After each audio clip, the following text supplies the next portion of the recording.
So, as usual, we have to forget what we have done yesterday because it will be a different school. uh, in the morning session today, I will discuss the nature of Lokayata and Jairashi's skepticism. And in the afternoon session, I will discuss another sub-school of Lokayata system, which I call extreme empiricism. The schools of Indian philosophy are classified in different ways. One of the standard and popular classifications is between orthodox and heterodox schools. By orthodox schools, we mean the school which accepts Vedas as the authority, and by heterodox school, we mean the school which denies the authority of the Vedas. I have suggested in the first lecture that orthodox systems, by and large, by advocating the authority of the Vedas, also advocate a worldview and a view of life which involves the rituals such as sacrifices and caste-based hierarchical social structure. Heterodox systems criticize ritualism and caste-based hierarchy. The epistemologies these schools advocate are also devised in such a way that supports their respective worldviews and views of life. Traditionally, the Sanskrit words used for orthodox and heterodox are astika and nastika, respectively. The literal meaning of the word astika is one who thinks or believes that the thing under consideration is. And the meaning of the word nastika, that is asti iti matihi yasya saha astikaha. According to Paninian Sutra, asti nasti dishtam matihi. So astika, nastika and daishtika, these words are derived on the basis of this particular aphorism. And this word matihi, asti iti matihi yasya, one who thinks or whose opinion or view is that something is. And the meaning of the word nastika is one who thinks or believes that the thing under consideration is not. What is the thing under consideration is not specified in the words astika and nastika themselves. It could be, now traditionally the words are used sometimes in the context of Vedas, authenticity of Vedas, sometimes in the context of God, existence of God, sometimes in the context of karma and rebirth and other words and so on and so forth. So it could be authenticity of the Vedas, God or karma and afterlife as per the context. The popular senses of the words that we talked about, namely orthodox and heterodox, are about authenticity of Vedas. But the words astika and nastika are used in other senses also. In the context of the question of God's existence, the words astika and nastika are used in the sense of believer and non-believer in the existence of God respectively. In fact, in all modern Indian languages, these words have these connotations. So in modern Hindi, Marathi, all these modern languages, when we use the word astika, it means one who believes in the existence of God. But in ancient literature, the words astika and nastika did not generally carry the connotations of theist and atheist. In ancient Indian philosophy, very few schools believed in the existence of God. For example, Sankhya, Nyaya in its early stage, that is as in Nyaya Sutra, early Vaisheshika as in Vaisheshika Sutra, then Purvamimamsa, Buddhism, Jainism and Charvaka were all godless schools. And though Patanjali's yoga refers to Ishvara, so in Patanjali Yoga Sutra there is reference to Ishvara Pranidhana and so on. So it refers to Ishvara, that is the word generally translated as God. The word Ishvara in it, that is in yoga, does not mean creator God. It only means the ideal soul.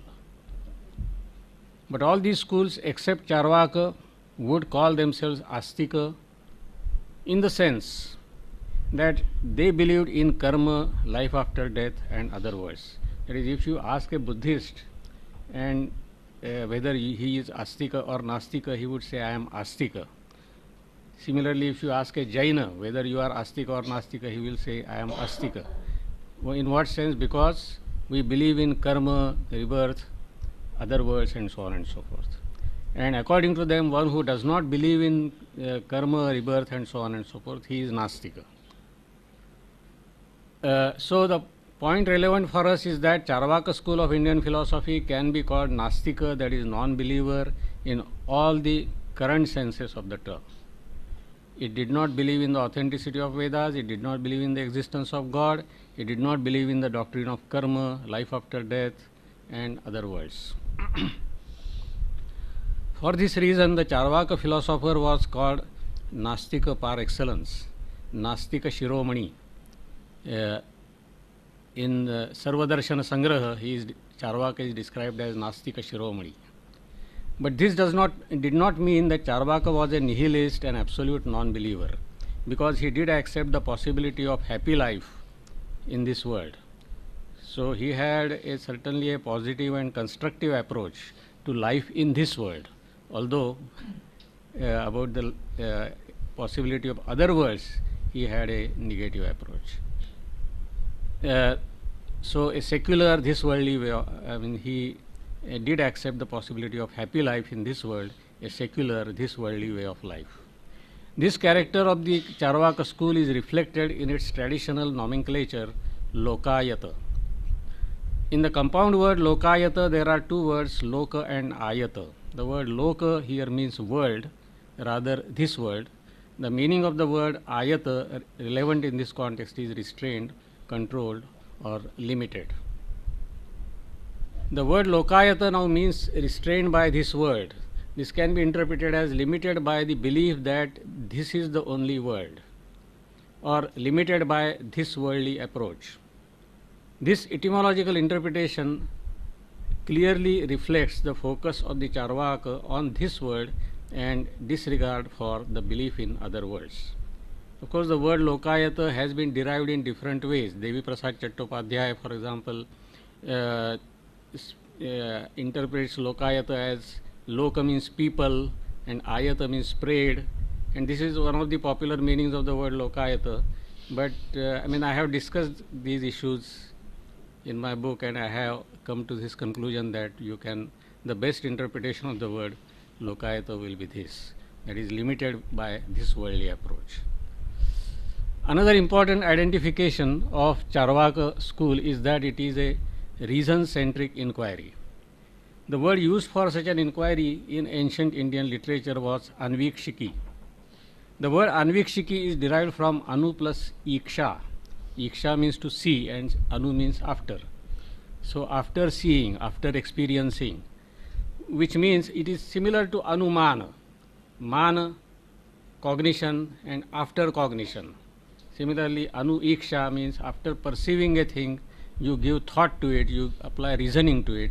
So Anviksha means reasoning, and Anvikshiki means the inquiry in which reasoning is central.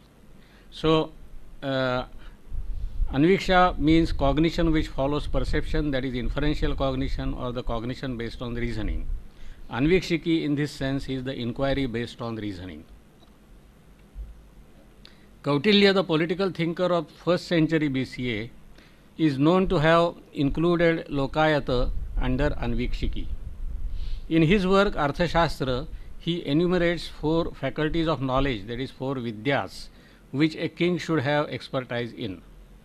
They are Trayi, Varta, Dandaniti, and Anvikshiki, which I interpret roughly as religion, because by Trayi he also meant Dharma Shastra, not only 3 Vedas. The meaning of the word Trayi is 3 Vedas, but in that he also included Dharma Shastra.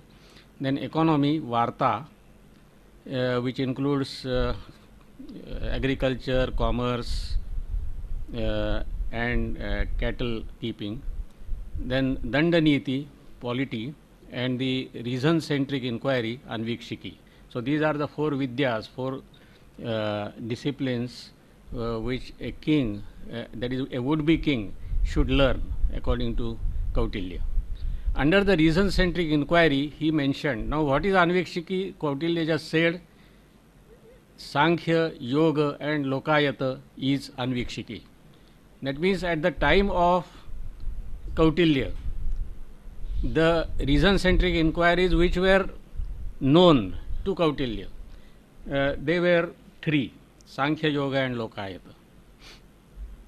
Now, Anvikshiki gives us a conception of philosophy which is different from the popular conception of philosophy which is expressed by the term Darshana. Indian philosophical systems are popularly called Darshana. About every Darshana, it can be said that it presents a perspective on reality, life and knowledge. It has to have some theory of Pramanas and some understanding of reality and life which was supported by the Pramana theory. The theory of Pramanas accepted by Darshana may be of any kind. That is, I am suggesting that the word Darshana is a wider notion. Anvikshiki can be included in Darshana.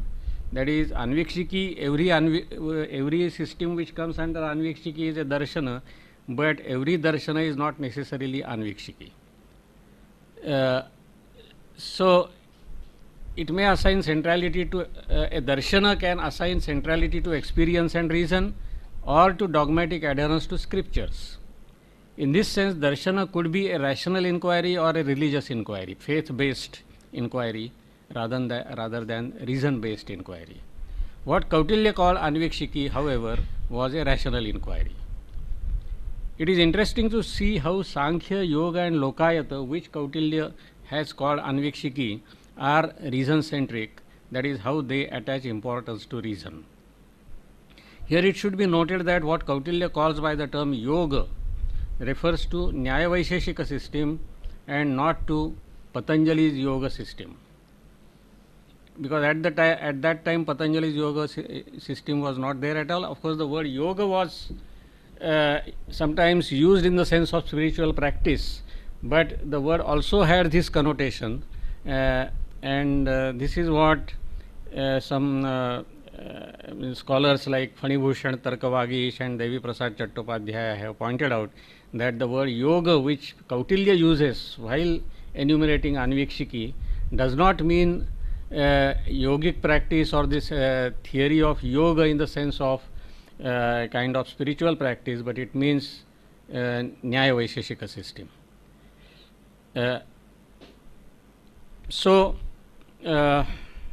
Hence the three disciplines Kautilya is grouping under the common title Anvikshiki are Sankhya, Nyaya Vaisheshika and Lokayata. Kautilya brings them under common title on the basis of their common methodological approach. Kautilya describes Anvikshiki as a faculty of knowledge which examines strengths and weaknesses of other faculties, that is Trayi, Varta and Dandaniti, that is religion, polity and economy, by applying reasons. So, insofar as Anvikshiki emphasizes reason rather than faith, one can say that the common point between the three philosophical systems which come under Anvikshiki must be that they are rational systems. Here we can compare the group of three systems, Sankhya, Yoga, that is Nyaya Vaisheshika and Lokayata, with another group consisting of two systems, namely Purva Mimamsa and Vedanta. The latter group not only emphasizes verbal testimony against inference, but it claims itself to be rooted in verbal testimony, that is Vedic scriptures. So, just accepting Vedic scriptures as pramana and being rooted in Vedic scriptures, there is a difference. That is, later on when we distinguish between Astika and Nastika darshanas, we say Astika darshanas are those which accept the authenticity of Vedas. But these two systems, that is Purva Mimamsa and Vedanta, they do not just accept the authenticity of Vedas, but they derive their doctrines from the Vedas by interpreting Vedas. So, they are rooted in Vedas, so to say. The former group, on the other hand, that is Sankhya, Yoga and Lokayata, the former group emphasizes inference after perception and gives somewhat subordinate status to scriptural authority. At least the systems in this group do not claim themselves to be solely dependent on scriptures. Now, Nyaya Vaisheshika as Anvikshiki. Although the three schools falling under Anvikshiki can be called rational in a broad sense, they vary in the degree of rationality. For example, Vaisheshikas and Sankhyas use both scientific and speculative reasoning. That is, when they talk about reasoning, Anumana, they do not just talk about scientific means experience based and empirically testable type of reasoning, but also that type of reasoning which cannot be empirically tested, which is speculative in nature. That type of reasoning also these two systems advocate. They use the former for establishing worldly phenomena and the latter, that is speculative reasoning, for establishing transcendental metaphysics. In the later period, we find that Nyaya philosophers identified Anvikshiki with Nyaya. That is in Vatsyayana's Nyaya Bhashya. We see that he identifies Nyaya with Anvikshiki. And Nyaya, which is supposed to be the science of reasoning. But while doing so, they also insisted, that is Nayayikas also insisted, that reasoning should not go against verbal testimony. So Vatsyayana says there that this Anumana should be Pratyaksha Agama Aviruddha, which is not contradicted by perception and also by Agama, that is scripture. That type of reasoning is Nyaya. That means he also tries to put reasoning under the control of perception on the one hand and scriptures on the other hand. Sankhya school also attaches great importance to inference as pramana, but the kind of inference it depends upon for establishing its metaphysical claims is analogical or speculative reasoning. The special word for that is Samanyato Drushta Anumana. There is a threefold classification of Anumana in Nyaya as well as in Sankhya, Purvavat, Sheshavat and Samanyato Drushta. Out of them, Samanyato Drushta Anumana is regarded as the inference which is based on this universal rule which is known at a very general level, Samanyato Drushta, not at a particular level. That is, in the case of smoke fire inference, we can say that the generalization, wherever there is smoke there is fire, that is the kind of universal statement we will have in that kind of inference. But suppose somebody is trying to infer the existence of God, who is supposed to be the creator of the world. So there we will not have the universally general statement of the kind wherever there is world there is God or whatever, because what we want to prove is something which we have not seen at all and which we cannot see also.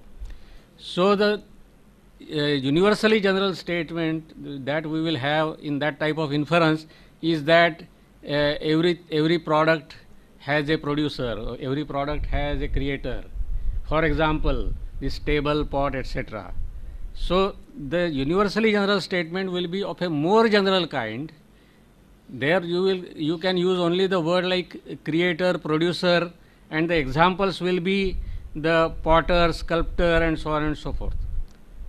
Nowhere we can introduce God itself in the in this inferential scheme, and later on we may try to argue that that creator of the world must be God and so on and so forth. So that is the nature of Samanyato Drushta Anumana. So it is a kind of analogical reasoning, because we can have only analogies. Potter or sculptor will be just an analogy for God, it can never be an example of God. Whereas in other types of inference, smoke fire inference, we have smoke in the kitchen, fire in the kitchen as the example, it is not just analogy. So that is the difference between say what I will later on call empirical inference and non-empirical inference. So in the empirical inference we have examples, in non-empirical inference we don't have examples but only analogies. So now in Sankhya, this classification is introduced, classification of inferences, and there it is said that in the case of subtle transcendent objects, what we have to use is this samanyato drushta anumana, that is analogical reasoning. So that becomes, because in Sankhya system, most of the tattvas, most of the say categories that they accept are transcendent categories. Very few are empirically knowable categories. So in order to establish those transcendent categories, Sankhya has to use speculative or analogical type of reasoning. So although we say that Sankhya in a way it attaches importance to reason, but what kind of reason? It attaches importance to speculative analogical type of reason. Moreover, it takes recourse to verbal testimony in the case of subtler objects which cannot be established even by speculative reasoning. So there is a statement in Sankhya Karika of Ishvara Krishna that in the case of subtle objects you have to apply this analogical reasoning, but there are some entities which cannot be known even by this type of reasoning, and in the case of such objects we have to accept agama or verbal testimony as the pramana. So it takes recourse to verbal testimony in the case of subtler objects which cannot be established even by speculative reasoning. Hence Sankhya accepted verbal testimony as the last resort. Lokayata as a school of philosophy too developed rational approach. But the unique feature of Lokayata against the other two rational philosophies was that it emphasized reasoning without any regard for the scriptural authority, either Vedic or non-Vedic. It did not apply reasoning in accordance with scriptures or in the service of scriptures. On the contrary, it applied reasoning even for challenging scriptures. To disregard scriptures and to disregard otherworldly beliefs such as soul, God, rebirth and other worlds go hand in hand.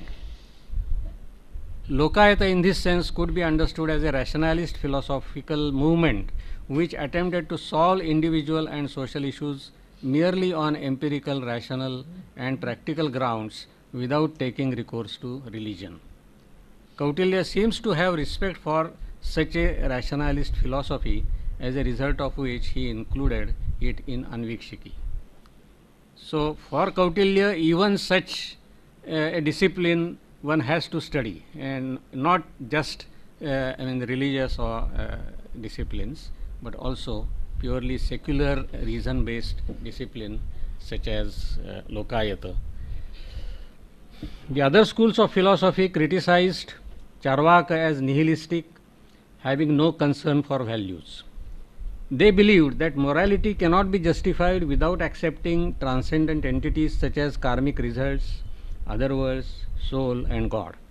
Some of them also believed that moral and social values cannot be justified without accepting scriptures, either Vedic or non-Vedic. As against this, Charvakas criticized the otherworldly worldview of other schools by applying reason instead of scriptures or verbal testimony.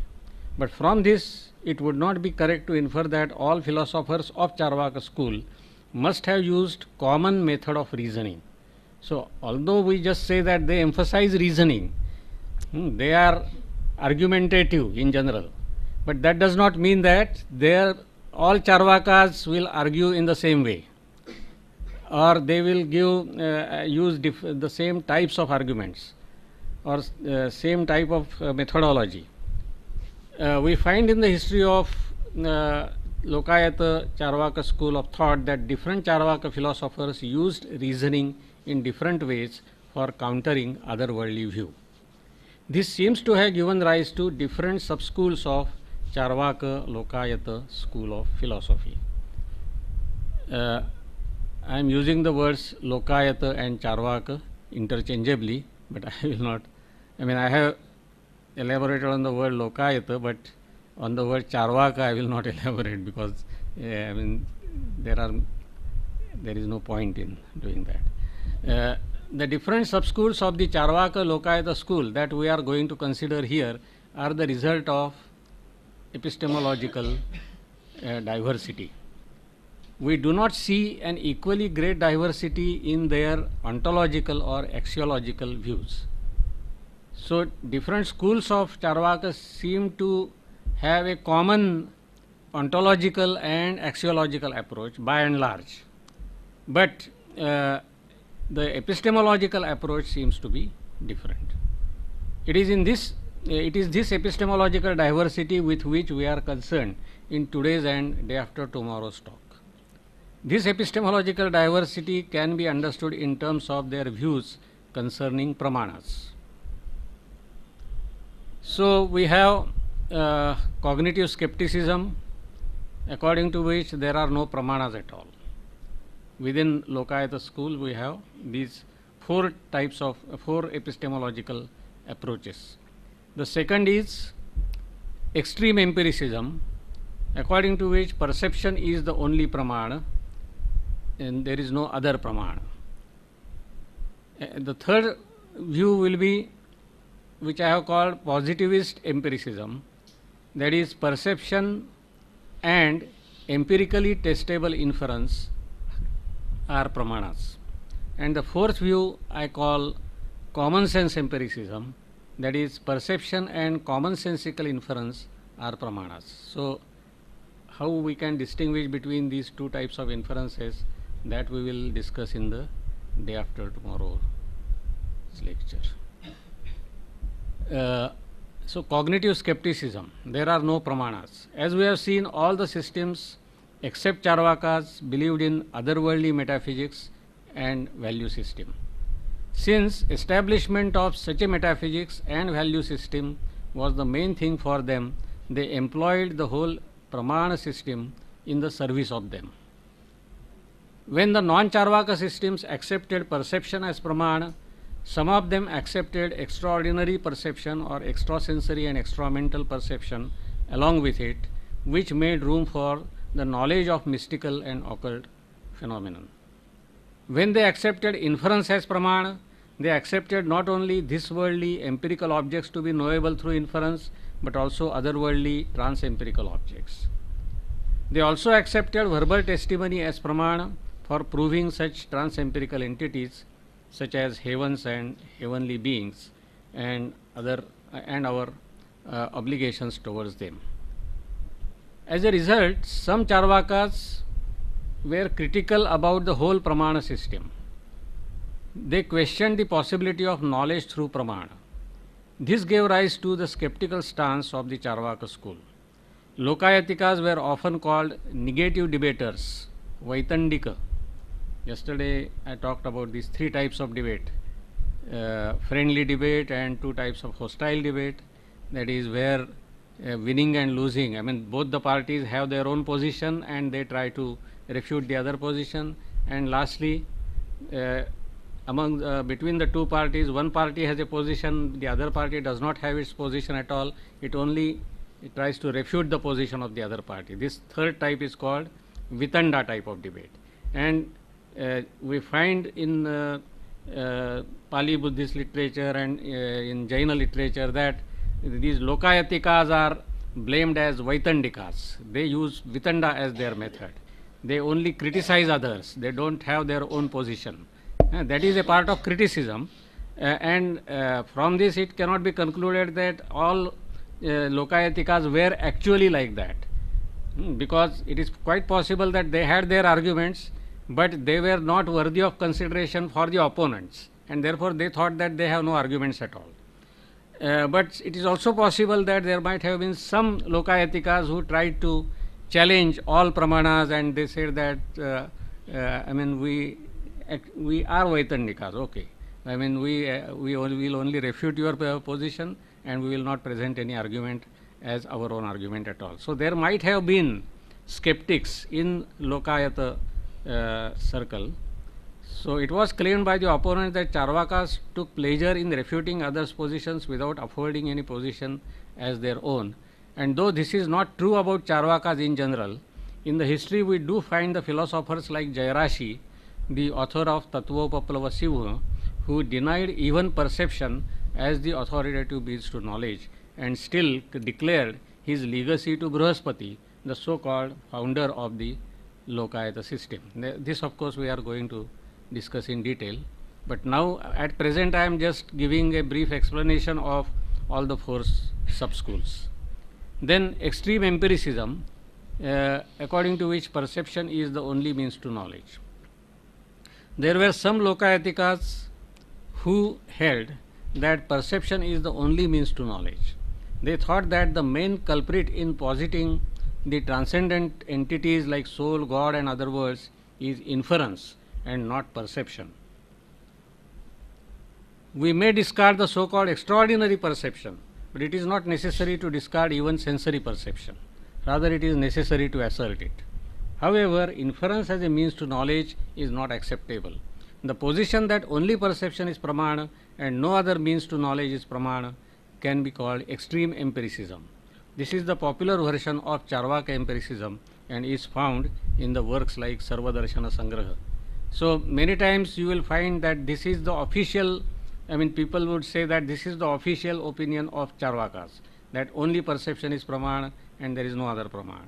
Now, in modern times, this is challenged by the scholars like Devi Prasad Chattopadhyaya and Ramakrishna Bhattacharya, and they said that no, this cannot be the Charvaka view according to them, but according to Charvakas, Charvakas must have accepted inference also, a certain kind of inference as pramana. So there is a these I regard as a kind of unitary approaches. Some people say that no, according to Charvakas, Pratyaksha is the only pramana, and now these modern scholars, they are saying that no, this is not the view of Charvakas at all. It is attributed by opponents to Charvaka that only Pratyaksha is pramana. Actually, Charvakas accepted Pratyaksha and also a kind of inference. So this is again another unitary view, that Charvaka, according to them, according to these modern scholars, this was the Charvaka view. And of course, they do say that this so-called skepticism cannot be Charvaka view at all. So I am suggesting here that it is possible that all these views were Charvaka views. So we should understand Charvaka not as a singularist system, but as a kind of family of systems. What was common between them is that all of them wanted to discard the belief in the say karma, rebirth, God, soul and so on and so forth, but they used different strategies, different methodologies, and in the course of that they developed different epistemologies. So it is not necessary that we should attribute only one kind of epistemology to Charvakas. Their diversity is possible. So the position that only perception is pramana and no other means to knowledge is pramana can be called extreme empiricism. This is the popular version of Charvaka empiricism, and it is found in the works like Sarvadarshana Sangraha. Then positivist empiricism, perception and empirically testable inference are pramana, but there were some Charvakas who realized that though inference as a means to knowledge has some intrinsic limitations or defects, at the same time it cannot be denied that inference is a powerful tool to the knowledge of this world and justification of this worldly view of life. So we need not discard all inferences. The kind of inference which is testable by perception can be accepted as a means to knowledge. However, the inferences which are not so testable can be discarded. This can be called a positivist form of mitigated empiricism. Jayanta, a Nyaya logician, acknowledges this variety of Charvaka empiricism in his work Nyaya Manjari. He calls such Charvakas as more learned Charvakas, Sushikshitatar Charvakas. And lastly, common sense empiricism, that is perception and commonsensical inference are pramanas. There were also some Charvakas who accepted still wider epistemological framework, which may be called the framework of common sense empiricism. In addition to perception, the inferences which are grounded within the limits of this world and this life, and the term that they used was Loka Prasiddha Anumana. We will of course deal with that in the last lecture. So such inferences are acceptable in this framework. But those which transcend the limits of this world and this life, presuppose other worlds and life after death are not acceptable. This view is attributed to a Charvaka thinker, Purandara, by Kamalashila in his Tattva Sangraha Panjika. So, in today's lecture, I will focus on the first two subschools, namely skepticism and extreme empiricism, and in the day after tomorrow's lecture, I will focus on the remaining two subschools, which are two say subschools of what I call mitigated empiricism. And out of these, again, I will discuss skepticism in the morning session and extreme empiricism in the afternoon session. So again, skepticism, if we just understand skepticism as some kind of skeptical approach to pramanas, I mean cognitive skepticism or epistemological skepticism, suppose we understand as a skeptical approach to pramanas in the Indian context, then we find that two such approaches are found. One is in a way milder, but the other is more stronger and more serious. Jayanta Bhatta, a Nyaya philosopher of 8th century, refers in his work Nyaya Manjari to view of knave Charvakas, what he calls Charvaka Dhurta, according to which the number and nature of pramanas cannot be determined, and this indeterminability itself is the tattva. I mean, the word used there is tattva. It is the determinate truth. So, the number of pramanas cannot be determined, and also the definition of pramanas cannot be given.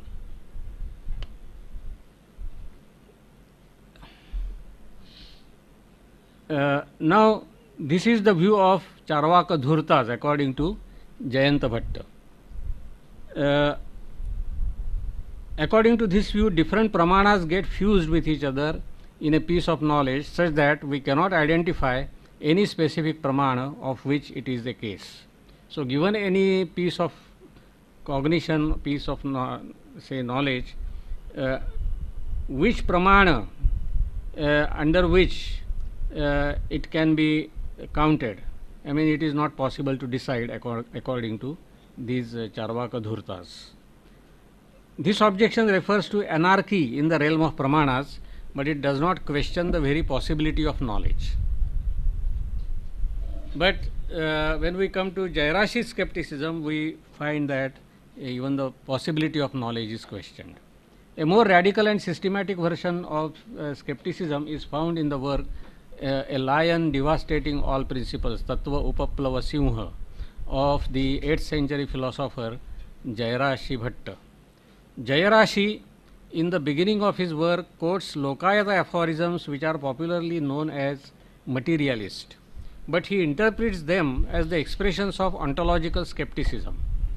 Jairashi's interpretation preserves all the critical or destructive aspects of Lokayata, but at the same time questions the materialist ontology which is popularly attributed to it. So, I mean, what is called Bruhaspati Sutras, that is the aphorismic literature of Lokayata school, which is not available in its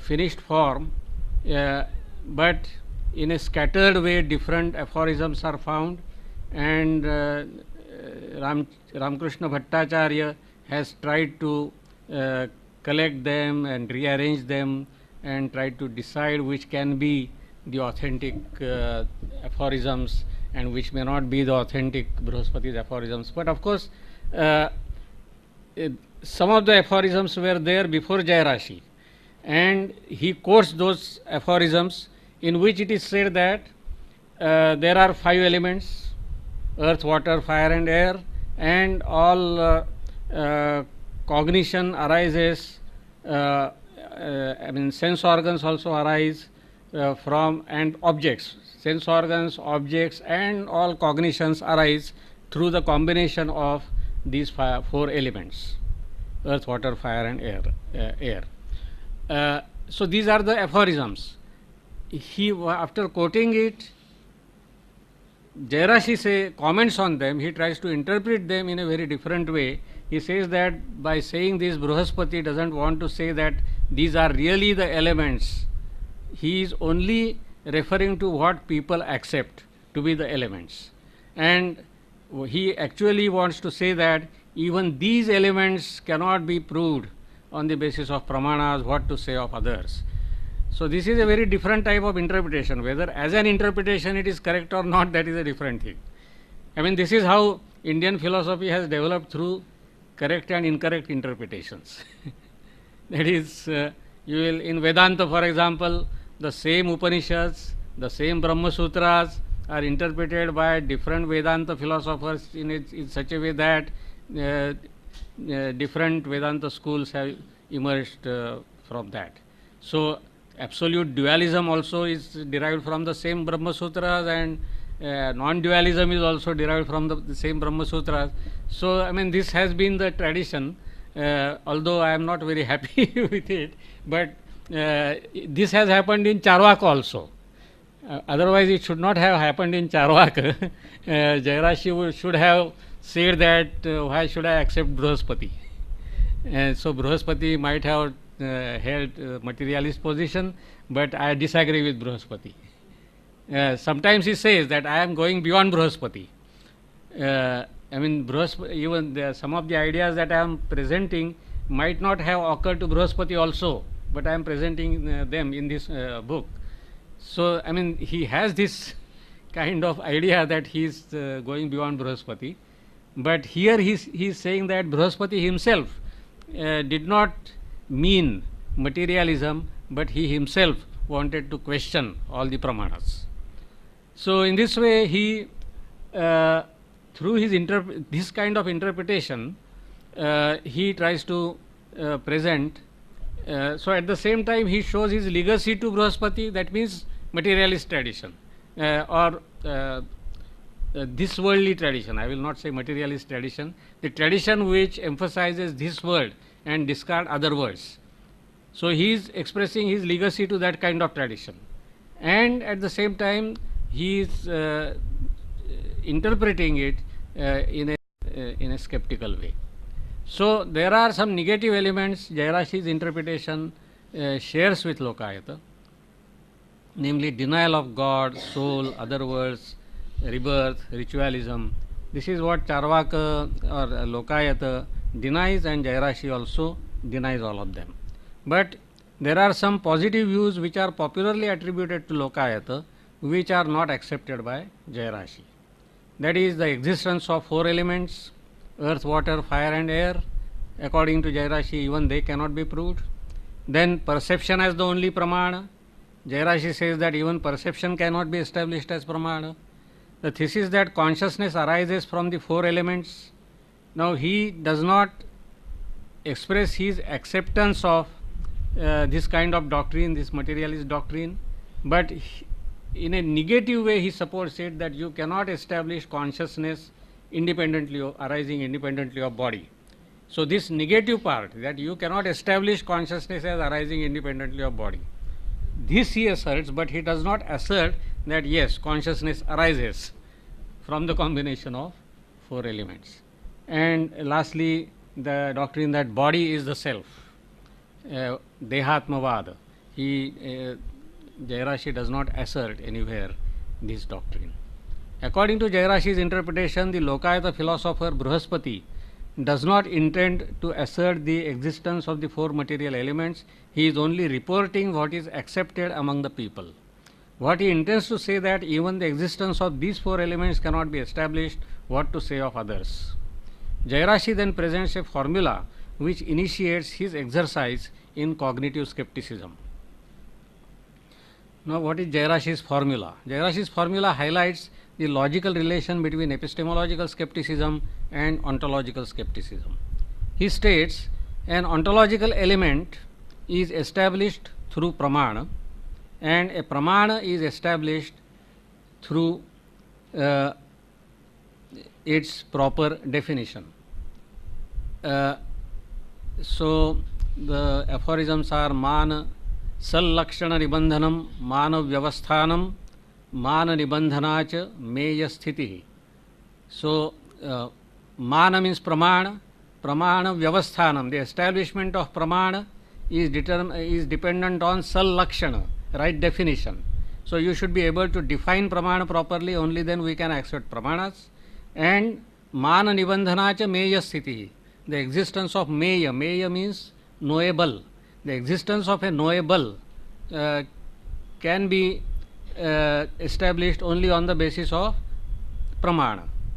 So if you are not able to give proper definition of pramana, then you are not able to establish pramana. If you are not able to establish pramana, you are not able to establish the existence of any prameya, that is existence of any knowable object. Hence, by critically examining different definitions of pramanas, so now his policy is that to attack different definitions of pramana. Then through that, Jayarashi ultimately shows that the ontological elements cannot be established. The major part of Jayarashi's work consists of his critical examination of definitions of pramanas or definitions of knowledge in general offered by different schools of philosophy such as Nyaya, Buddhism, Purva Mimamsa, Jainism. Through criticism of pramanas, Jayarashi questions the possibility of knowledge in general. Jayarashi begins his critical exercise with the Nyaya definition of perception. The definition runs as follows: perception is the cognition which is produced by the contact between sense organ and an object, which is non-verbal, which does not deviate from the object, and which is determinate in nature. Jayarashi critically examines every term in the definition, but his main attack is on the term non-deviant, avyabhichari.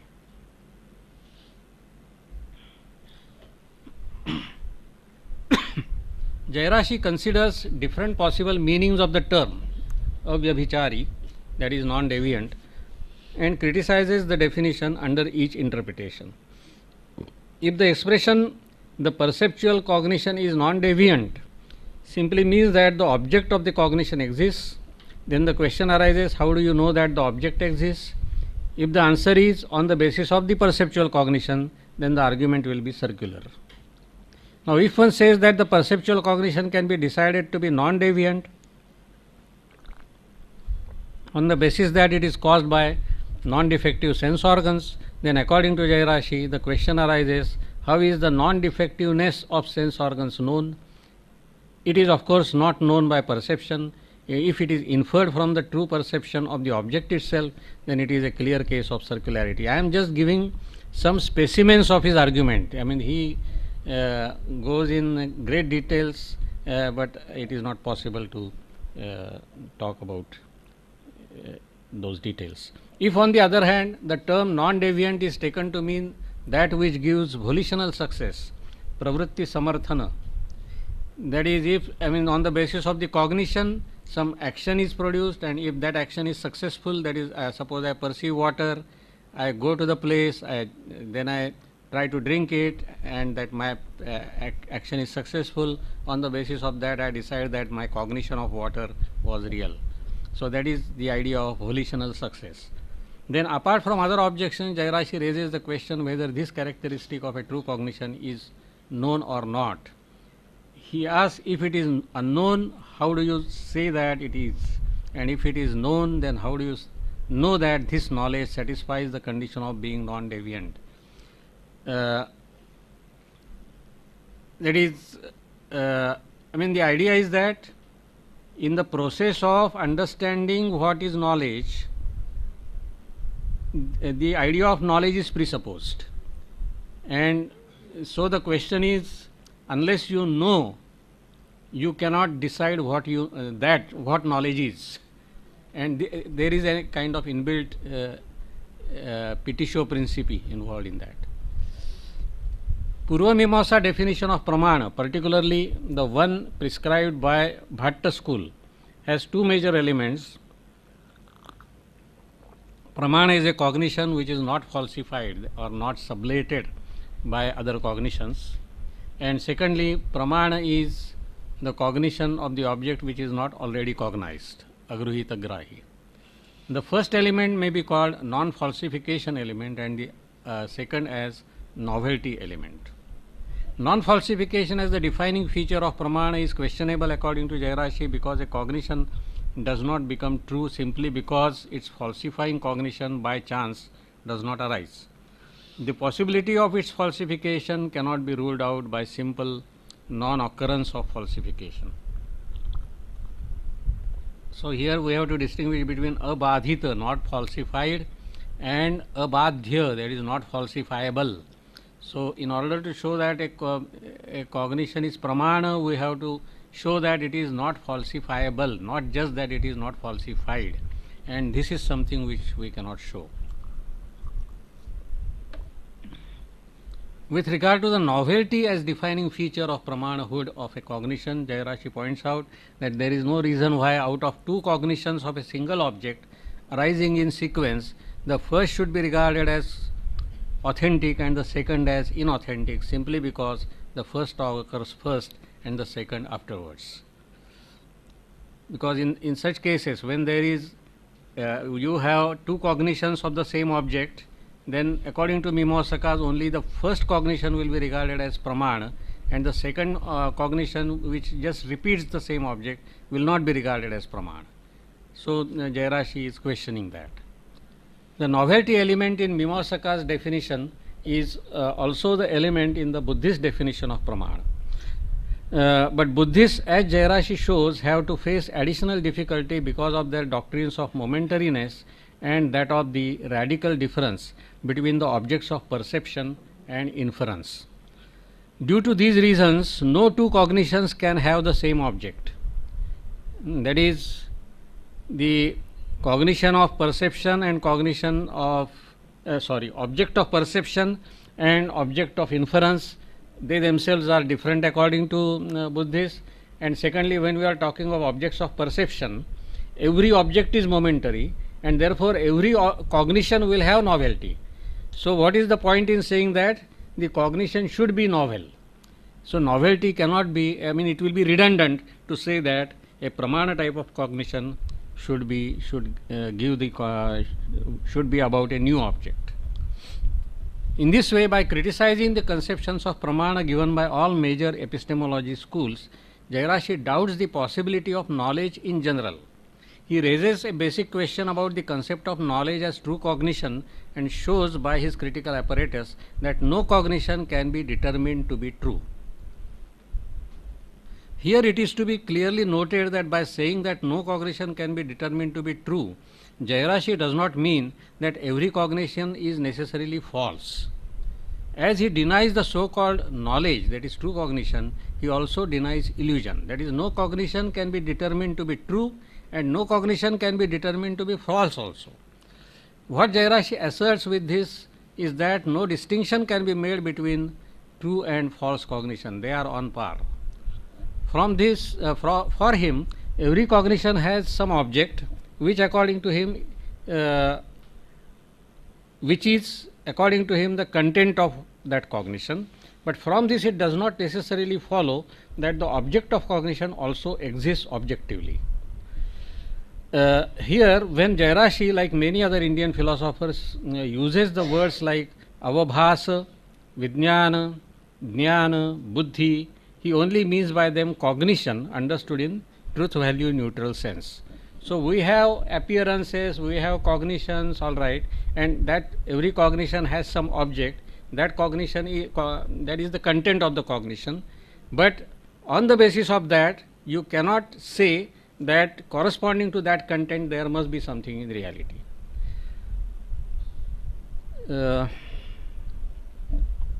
Illusion is not the same as appearance. While one has an illusion, one cognizes something in place of another thing. That is to say, illusion has some existential import, that which appears in the illusion, as well as an existential support, adhisthana, in place of which it appears.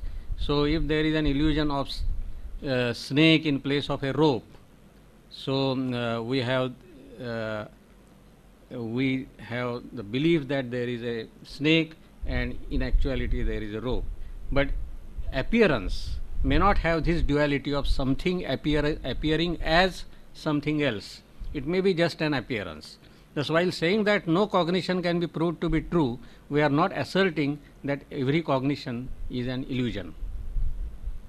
For Jairashi, any cognition is circumscribed by its object. It cannot encroach upon another cognition which is again circumscribed by its own object. The idea is that one cognition cannot be falsified by another cognition, nor can it be supported by another cognition.